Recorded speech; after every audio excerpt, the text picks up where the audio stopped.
امام حسین علیہ الصلوۃ والسلام، اللہ، بصرہ والے لوگوں نے، کچھ لوگوں نے امام کو خط لکھا اور صمد کے بارے میں، جو ہم سورۃ توحید میں بھی پڑھتے ہیں، بسم اللہ الرحمن الرحیم، قل هو اللہ احد اللہ الصمد لم یلد ولم یولد ولم یکن له کفوا احد. خوب یہ صمد کے معنی کیا ہے؟ امام سے پوچھو. امام نے اس کی تعریف کی، امام نے اس کی تشریح بیان کیا. خوب اسی پورے فریز کو کئی اور احادیث کے اندر بھی جو ہے وہ بیان کیا گیا ہے. خوب سارا مسئلہ باقی ادیان کے ساتھ یہی تھا. جہاں بعض اوقات یہودی جو ہے وہ یہ کہتے تھے کہ حضرت زہیر جو اللہ کے نبی ہیں وہ اللہ کے بیٹے ہیں، حضرت عیسیٰ اللہ کے بیٹے ہیں. خوب یہ ظاہر ہے خوب سارا مسئلہ یہی تھا کہ یہ خدا کو نہیں پہچانے. یعنی خدا وہ ہے کہ نہ جسے کسی نے پیدا کیا ہے اور جو نہ کسی کو پیدا کرتا ہے. پیدا کرنا الگ ہے، خلق کرنا الگ ہے، وہ دونوں چیزوں میں فرق ہے. نہ کسی نے اس کو جنا ہے نہ اس نے کسی کو جنا ہے. خوب یہ سادہ سا ترجمہ ہے، لم یلد ولم یولد. ویسے تو روایات ہیں کہ سورہ توحید آخری زمانے میں لوگوں کو سمجھ میں آئے گی. بہرحال ابھی آخری زمانہ تقریباً آ ہی گیا ہے، تھوڑا ہی عرصہ رہ گیا ابھی انشاءاللہ. بلکہ ہم تو کہیں کہ ابھی امام کا ظہور ہو جائے. صلوات بھیجیں محمد اللہ.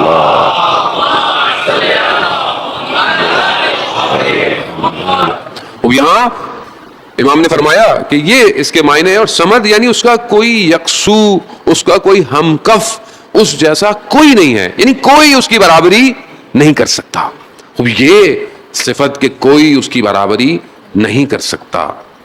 لیس کا مثل ہی ہے، اس کی مثال اس جیسا کوئی نہیں ہے.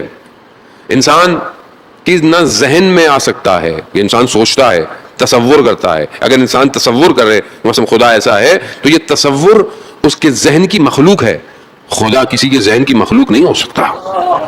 اگر کوئی وہم اور گمان کرے خدا کے بارے میں، خدا کسی کے وہم اور گمان میں آ نہیں سکتا. کوئی یہ سوچے کہ میں آنکھوں سے خدا کو دیکھوں گا.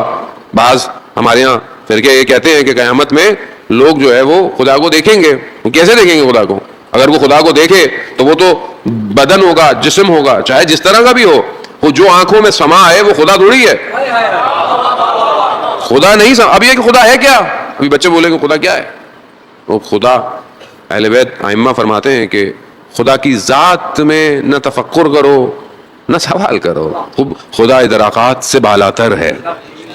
اس کی صفات پہ صحبت گفتگو کرو. جو اللہ نے، جو اللہ کے اسماء الہی ہیں، جو چیزیں اس میں صفات نہیں ہیں اس کی نفی کرو، جو صفات اس کے اندر پائی جاتی ہیں. وزان محترم، اب یہ معرفت جب بڑھتی چلی جاتی ہے تو پھر انسان کمال پہ پہنچتا ہے. توحید مضبوط ہونا بہت ضروری ہے. آج توحید کمزور ہے معاشرے میں، انسان ظلم کر رہا ہے، انسان کو خدا پر یقین نہیں ہے، انسان ایک دوسرے کا حق کھا رہا ہے، انسان کو یقین نہیں ہے کہ خدا دیکھ رہا ہے، انسان گناہ کر رہا ہے. وہ توحید کمزور ہے. اگر توحید انسان کی مضبوط ہو جائے، انسان پریکٹیکلی بہتری کی طرف بڑھ سکتا ہے. فرسٹ ورلڈ وار کی بات ہے 1914 اور 1918 کے درمیان میں. روزنائی عالم غیب جو کتاب مسجد جمکران سے پرنٹ ہوئی ہے، اس میں آیت اللہ حائری یزدی سے آیت اللہ شبزندار نے اس بات کو بیان کیا. فرسٹ ورلڈ وار کی بات ہے.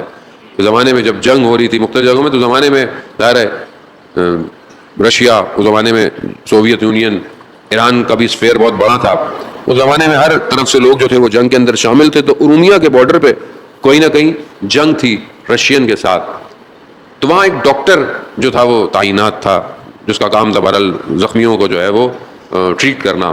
تو وہ کہتا ہے میں نے دیکھا کہ کچھ لوگ ایک باڈی کو لے کر آ رہے ہیں.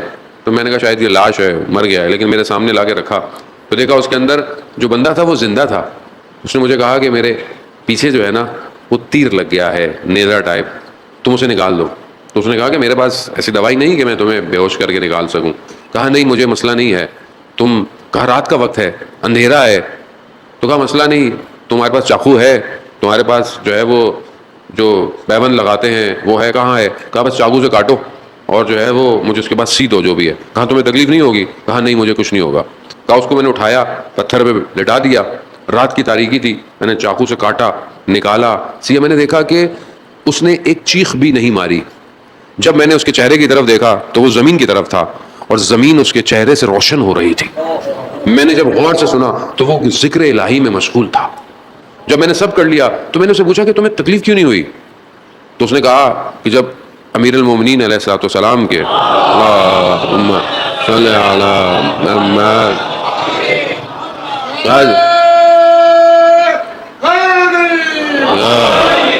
کہا کہ جب مولا امیر کے پاؤں میں سے تیر نکالا گیا تو کیا مولا کو کوئی تکلیف ہوئی؟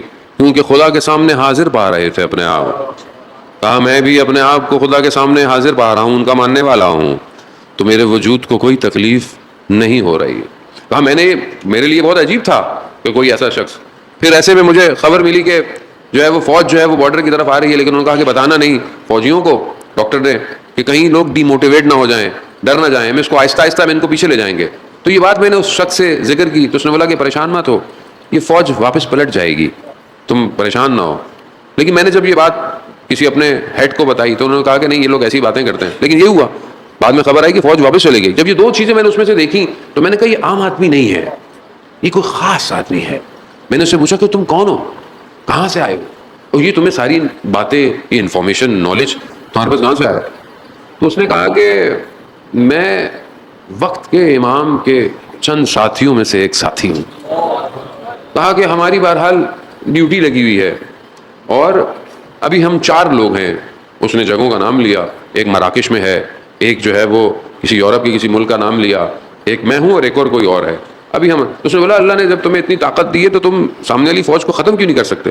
کہا ہمارا اختیار لمیٹڈ ہے، محدود ہے، ہمیں بس اتنا کہا گیا ہے کہ تم لوگوں کی حفاظت کرنی ہے، اور جو بھی مولا کے ماننے والے ہیں ہمارا کام ہے. آج اگر آپ کو لگتا ہے، اور یہ ہونا بھی یہ چاہیے، آپ کا یقین ہونا چاہیے، اور یہ یقین کسی خطیب کے جملے نہیں ہیں، یہ خود امام زمانہ جل اللہ تعالیٰ فرج صلی اللہ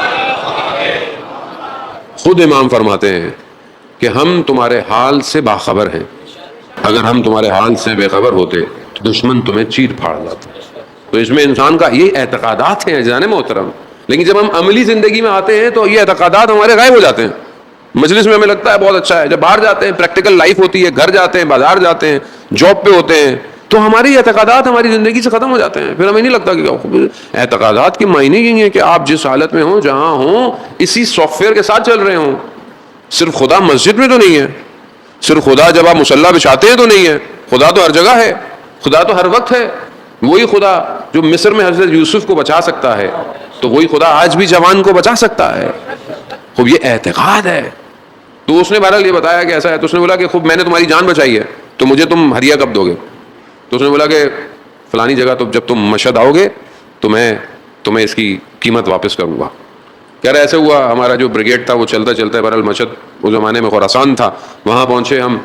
تو وہاں رات کو مجھے اچانک سے کہا کہ کچھ فاصلے پر کچھ فوجی زخمی ہو گئے ہیں تو وہاں آؤ. رات کی تاریکی ہے، شدید سردی ہے، بس ایک وہ گھوڑا سواری پہ مجھے سوار کیا گیا اور مجھے لے گیا. کچھ نہیں ہے، اندھیرا ہے، شدید سردی. اچانک سے میں نے دیکھا کہ ہوا لطیف ہوئی اور دیکھا کہ 2 لوگ میرے اس گھوڑے سواری جو پیچھے کافٹ ہوتا ہے اس کے اندر بیٹھے ہوئے ہیں، اور ان میں سے ایک شخص وہی تھا اور دونوں آپس میں باتیں کر رہے ہیں. کہا کہ تھوڑی دیر میں فلانی جگہ پر جو ہے وہ توپوں سے بمباری ہوگی تو تم واپس نہیں جانا. تو دوسرے نے کہا یہ اس کو بتا دو. کہا یہ ہماری بات سن رہا ہے، تم نے واپس رات کو پلٹنا، حالانکہ اس نے واپس جانا تھا. خوب یہ تھوڑی دیر ہوئی، اچانک سے وہ دونوں غائب ہو گئے. پھر وہی سردی. اس نے چلانے والے سے جو سواری چلا رہا تھا کہا تم نے کسی کو دیکھا؟ کہا دیوانے ہو گئے ہو، اتنی رات کو یہاں کون نظر آئے گا. وہ یہ ہوا کہ رات کو پلٹا نہیں اور وہاں پر جو ہے وہ توپوں سے بمباری ہو گئی. عزیزان محترم، وقت کے امام کے ساتھ لوگ ہمیشہ سے ہیں اور ہمیشہ رہتے ہیں. اپنے اندر صلاحیت ایجاد کرنی پڑتی ہے. کربلا کا دروازہ آج بھی کھلا ہوا ہے. گو کہ 61 ہجری میں جتنے آ سکتے تھے آئے، پھر نہیں آئے، لیکن وقت کے امام ہر وقت بلانے کے لیے تیار ہیں. آپ اور میں اپنے اندر ظرفیت پیدا کریں، ہم جو ہے وہ آگے کی طرف بڑھ سکتے ہیں. ظاہر ہے وہ تبھی ممکن ہے کہ جب آپ کا اعتقاد ٹھیک ہو. توحید عملی انسان کی زندگی میں امپورٹنٹ ہے، اور توحید انسان کے آشکار، انسان کی گفتگو سے پتہ چلتی ہے کہ وہ کس کا ماننے والا ہے.